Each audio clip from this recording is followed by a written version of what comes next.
2 magasins présentés comme des pseudo-laboratoires spécialisés dans la fabrication des produits cosmétiques découverts à Douala. La contrefaçon étend ses racines et semble vouloir donner du fil à retordre aux agents de la douane camerounaise. À l'intérieur de ces entrepôts, situés en Dogbong, plus précisément au lieu-dit Carrefour Zachman dans l'arrondissement de Douala 5e, des fûts de divers produits chimiques non identifiés, des bouteilles vides, des sacs contenant des cartons d'emballage et des étiquettes pour produits cosmétiques portant diverses mentions d'origine telles que fabriqués en France, en Thaïlande ou encore aux États-Unis.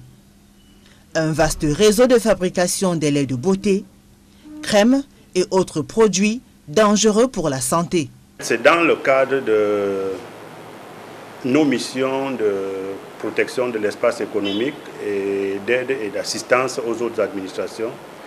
Nous avons eu une information selon laquelle il y avait une usine de fabrication de faux produits cosmétiques en Dogbon, plus précisément dans la zone de Zachman.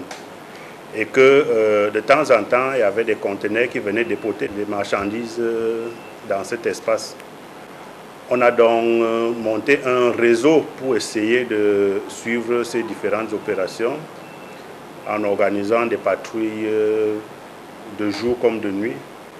C'est ainsi que dans la journée du 11, on a eu l'information selon laquelle il y a un conteneur qui était en train de dépoter.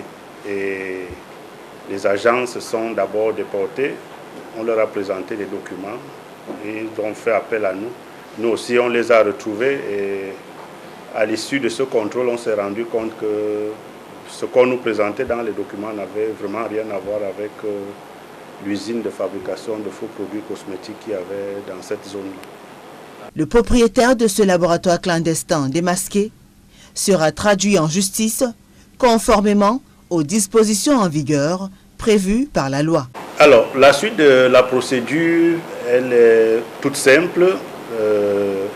Il s'agit d'abord, en premier temps, de pouvoir transporter, saisir toutes les marchandises avec lesquelles elle procède à cette fabrication-là. Et puis, évidemment, pouvoir engager des poursuites judiciaires à l'encontre de la dame en question. L'enquête se poursuit. Les équipes de la douane camerounaise sur le terrain, décidées à éradiquer complètement le phénomène de la contrefaçon, ou à défaut, le faire diminuer considérablement pour non seulement préserver l'économie, mais surtout sauver des vies.